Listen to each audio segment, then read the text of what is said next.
테슬라가 높은 상승을 할 것으로 예상됩니다. 반갑습니다. 오늘은 테슬라에 대해 깊이 파헤쳐 보려고 합니다. 그동안 많이 다뤘던 차량 인도량이나 기본 실적 이야기 대신 투자자들이 잘 보지 못하는 숨은 지표와 전략, 그리고 미래 시나리오까지 새로운 시선으로 분석해 볼 거예요. 분명 투자에 있어 큰 도움이 되시길 바랍니다. 바로 알아가 보시죠.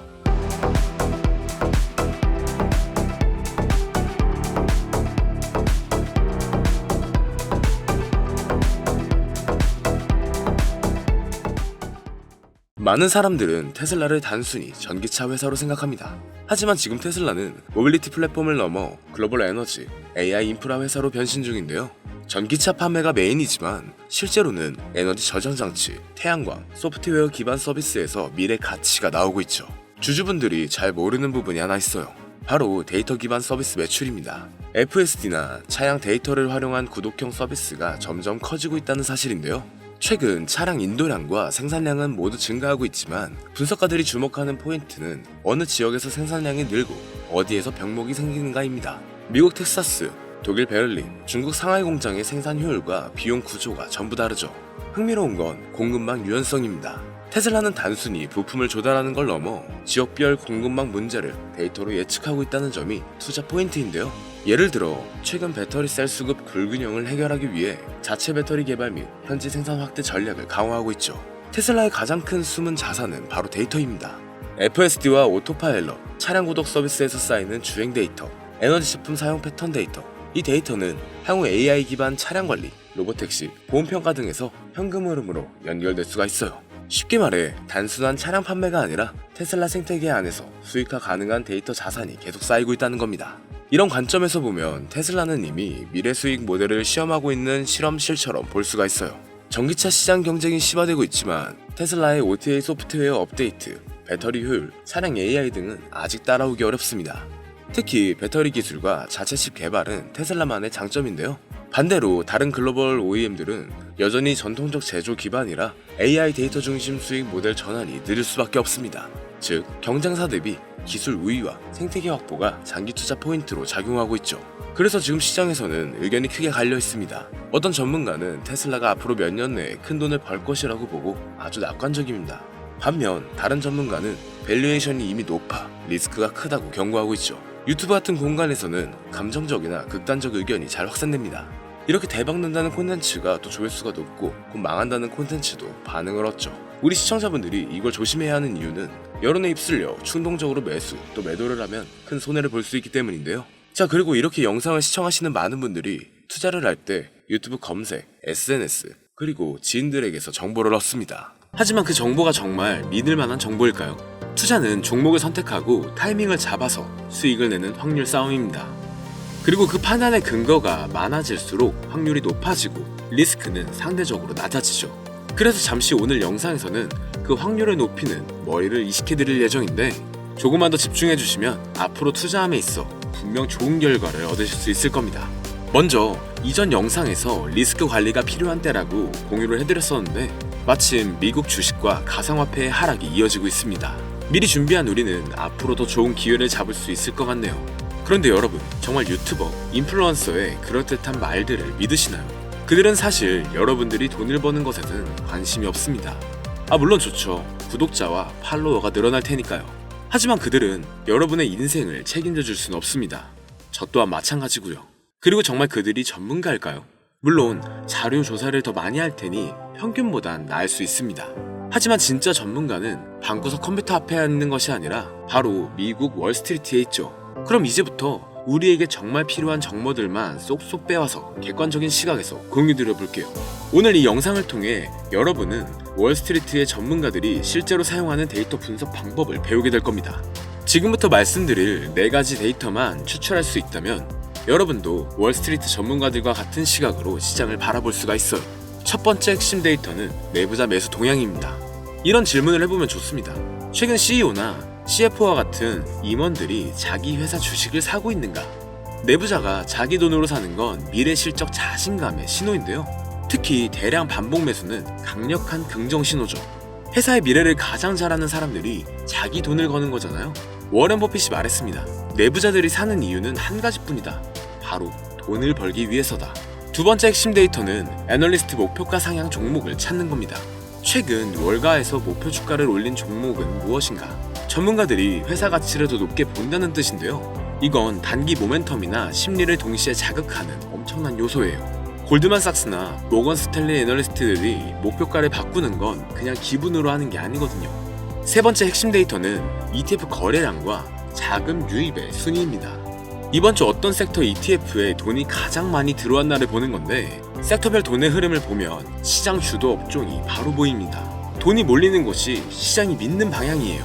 개별 주식은 속일 수 있어도 수십억 달러가 움직이는 ETF의 흐름은 속일 수가 없거든요. 그리고 네 번째는 유동성입니다. 미국의 유동성, 즉 M2 통화량이나 영래포 잔액은 어떻게 변화하고 있는가, 이걸 보는 겁니다. 유동성이 늘면 위험 자산에 돈이 잘 들어오고 줄어들면 투자 위축이 옵니다. 시장 전체를 움직이는 연료 같은 개념이 되는 거예요. 내부자가 자기 주식을 사고 전문가가 목표가를 올리고 돈이 한 섹터에 몰리고 시장 유동성까지 늘어나고 있다. 이건 그냥 돈이 몰리는 자리입니다. 단순히 감으로 투자하는 것과는 차원이 다른 거죠. 우린 이렇게 객관적인 근거와 정확한 데이터를 바탕으로 의사결정을 할 수가 있습니다. 누가 좋다고 해서 그냥 막 투자하는 것과는 다른 결과가 나오는 것은 당연한 사실이 아닐까요?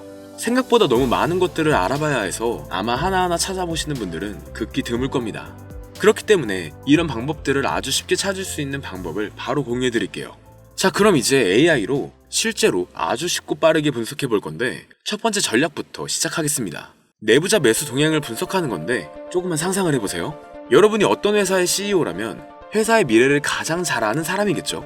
그런데 그 CEO가 자기 돈으로 자기 회사 주식을 대량으로 사고 있다면 이건 그냥 시도가 아니라 강력한 확신의 표현이에요. 미국에서는 SEC 규정에 따라 모든 내부자 거래가 공개됩니다. 하지만 이 데이터가 워낙 방대해서 일반인이 분석하기엔 어렵고 또 많이 귀찮죠. 하지만 이제는 AI가 이 모든 걸 실시간으로 분석을 해줍니다. 2022년 말 메타의 마크 저커버그가 2년 만에 처음으로 자사주를 매수했을 때를 기억하시나요? 그 이후 메타는 큰 폭으로 상승했습니다. 우연일까요? 절대 아닙니다. 내부자들은 분기 실적 발표 전 일정 기간 동안 매매가 금지됩니다. 하지만 그 금지 기간이 끝나자마자 매수한다면 이건 다음 분기 실적에 대한 강한 자신감을 의미하는 거죠. 그럼 제가 실제로 AI에게 질문을 해볼게요. 여러분도 똑같이 따라하시면 됩니다. 보이시죠? 정말 흥미로운 결과들이 나오고 있어요. 임원들의 매수 방식과 패턴을 보면 신규 진입 케이스와 일정 가격 이하에서 반복적인 대량 매수 패턴이 발견되었습니다. 그리고 주된 종목은 헬스케어와 바이오테크 종목이네요. 이런 기업들도 주목해보면 좋겠습니다. 여기서 중요한 건 단순한 매수가 아니라 패턴의 변화입니다. 예를 들어 평소에 주식을 안 하던 CFO가 갑자기 대량 매수를 시작했다면 이건 회사 내부에 우리가 모르는 큰 변화가 있다는 신호일 수가 있죠. 헬스케어와 바이오 섹터에서 공격적인 대량 매수가 발생하고 있고, 테크와 IT 종목도 대량 반복 매수가 되고 있는데요. 그리고 금융, 리츠, 부동산도 앞으로의 금리 인하 기대감 때문에 신규 매수가 늘어나고 있음을 볼 수 있습니다. 이건 놓치면 아쉬운 좋은 신호로 보여지는데, 하지만 내부자 거래 분석에도 한계가 있어요.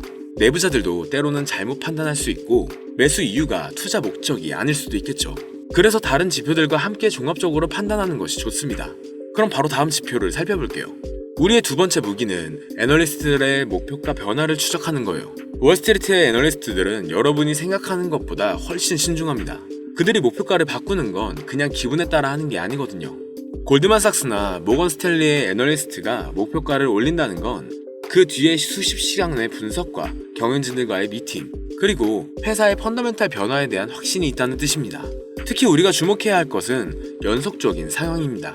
한 애널리스트가 목표가를 올리면 다른 애널리스트들도 따라서 올리는 경우가 많아요. 그럼 이때가 바로 기회가 되죠. 2023년 초 엔비디아를 기억해보세요. AI 붐이 일어나기 전에 이미 애널리스트들은 목표가를 연쇄적으로 올리고 있었습니다. 그 신호를 읽은 투자들은 큰 수익을 얻었었죠. 그럼 또 다음 질문으로 넘어가 보겠습니다. 여기에서도 정말 흥미로운 결과들이 보이네요. 엔비디아에 대해 여러 애널리스트들의 목표가를 올렸습니다.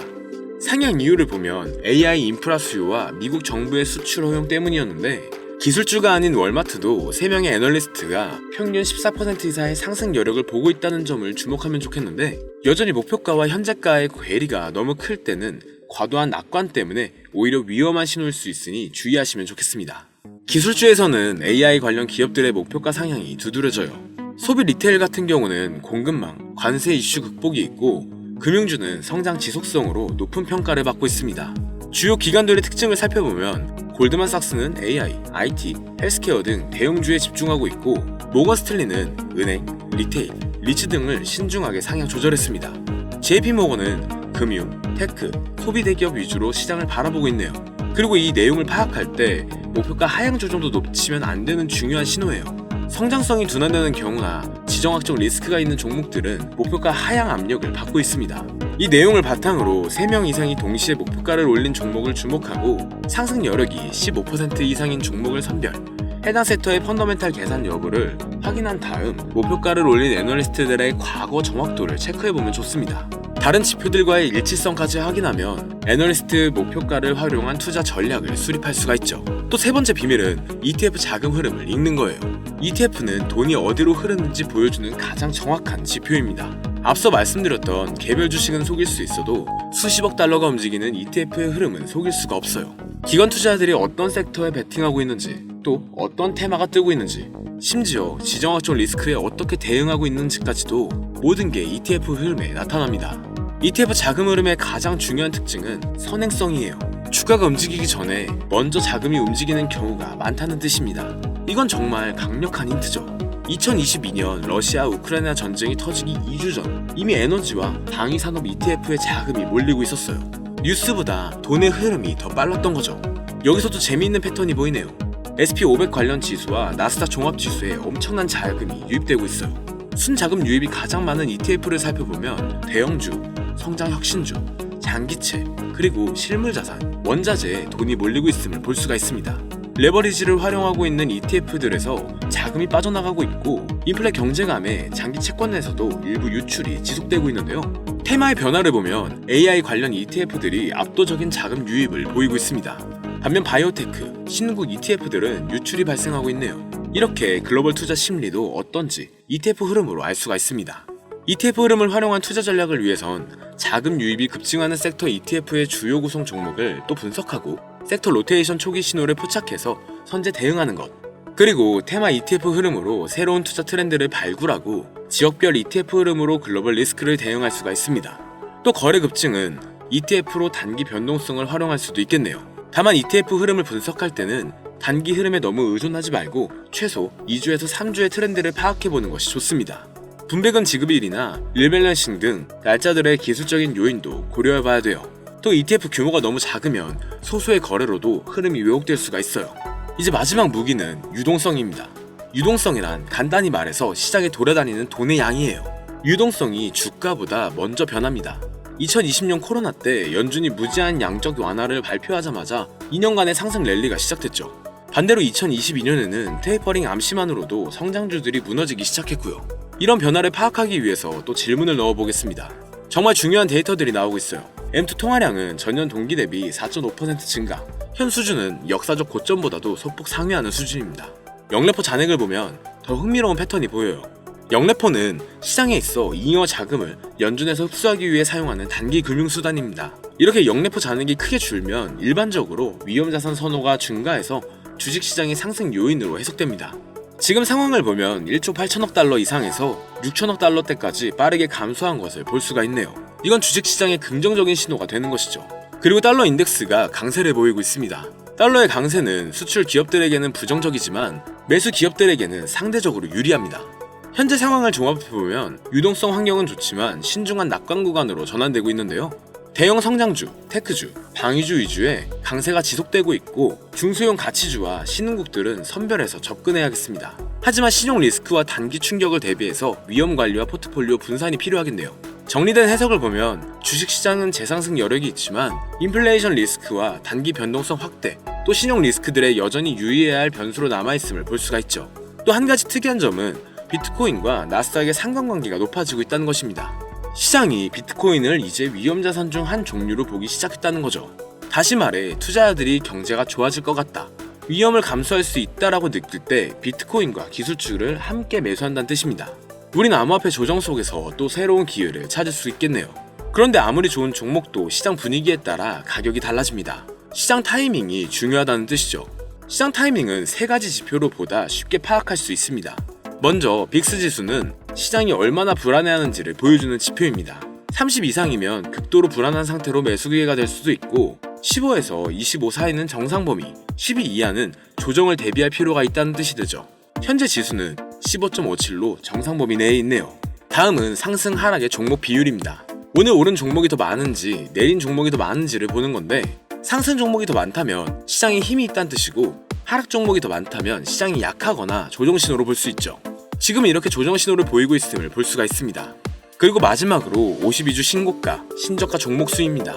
핀비지에 들어가 보시면 오늘 52주 신고가 종목의 수와 52주 신저가 종목의 수를 볼 수가 있는데요. 시장에서 진짜 강한 종목이 많은지 약한 종목이 많은지를 알 수 있습니다. 신고가 종목이 많다면 강세 신호, 신저가 종목이 많다면 약세 신호를 보여주죠. 그리고 그룹에 들어가 보면 하루, 일주일, 한 달, 세 달 이런 식으로 기간별로 어떤 섹터가 가장 강했는지를 확인할 수가 있어요. 그런데 이렇게 확인하는 것도 귀찮다면 그냥 AI에게 물어보면 됩니다. 정리해볼게요. 빅스 지수는 시장의 공포와 안정을 확인하고 상승 하락 종목 비율은 시장의 힘을 확인하는 겁니다. 그리고 52주 신고가, 신저가 종목의 수는 진짜 강한 종목과 약한 종목을 확인할 수 있죠. 이 세 가지만 봐도 시장 전체 분위기를 한 번에 알 수가 있습니다. 여기에 내부자 매수, 애널리스트들의 목표가, ETF의 자금, 유동성 같은 데이터까지 결합하면 월스트리트 전문가 수준의 시각으로 시장을 바라볼 수가 있죠. 이제 이 5가지 전략을 어떻게 조합해서 사용하는지 말씀드릴게요. 가장 강력한 신호는 5가지가 모두 같은 방향을 가릴 때예요. 예를 들어 마이크로소프트를 보면 CFO가 대량 매수를 진행하고 있고 애널리스트의 목표가도 여러 기관에서 상향하고 있습니다. 기술주 ETF로 자금도 유입되고 있죠. 그리고 유동성 환경도 아주 긍정적인데요. 시장 분위기는 빅스 지수는 안정되고 있고 상승 종목이 우세하며 신고가 종목도 증가하고 있는 추세입니다. 바로 이런 경우가 확신을 가지고 투자할 수 있는 상황이 되는 거예요. 반대로 5가지 지표가 모두 부정적인 상황은 피하는 것이 좋습니다. 오늘 말씀드린 5가지 핵심 전략을 제대로 활용한다면 다른 투자자분들보다 훨씬 유리한 위치에 설 수 있을 거예요. 영상을 보며 따라해보셔도 되고 이게 너무 어렵다면 아주 쉽게 이런 방법들을 찾아낼 수 있는 핵심 키워드를 알려드릴게요. 이 키워드는 바로 GPT에게 입력만 하면 앞서 말씀드렸던 정보들을 한눈에 볼 수 있게 됩니다. 정말 투자로 높은 성공을 하고 싶은 분들은 현재 화면에 보이는 010-3964-8741 010-3964-8741 번호로 키워드라고 보내주시면 저희 채널 구독자에 한해서 월스트리트 전문가들의 분석 방법을 공유해드릴 거예요. 이제 여러분들도 월스트리트 애널리스트 못지않은 투자자로 분명 성장하실 수 있을 겁니다. 그리고 투자에 앞서 돈을 벌고 싶다면 감정에 휘둘리지 말고 데이터에 기반해서 투자 결정을 내리세요. 하지만 꼭 기억해 주시길 바랍니다. 어떤 방법도 100% 완벽하지는 않죠. 항상 리스크 관리를 철저히 하시고 분산 투자의 포트폴리오 구성 원칙을 지키시면 좋겠습니다. 그리고 결국 중요한 건 투자의 타이밍이죠. 타이밍은 기술적 분석을 통해 더 명확하게 잡을 수 있습니다. 어떻게 설명드리면 좋을까 찾아보다가 광고는 아니고 무료 이벤트를 진행하고 있는데요. 앞서 말씀드린 010-3964-8741 이 번호로 태블릿이라고 보내주시면 태블릿 또는 워치를 드리고 있는데 기술적 분석에 대해 궁금하신 분들은 차트 분석 무료 교육 이벤트와 월스트리트 전문가들의 비밀 정보 분석 방법까지 공유해드리니 많은 참여 부탁드립니다.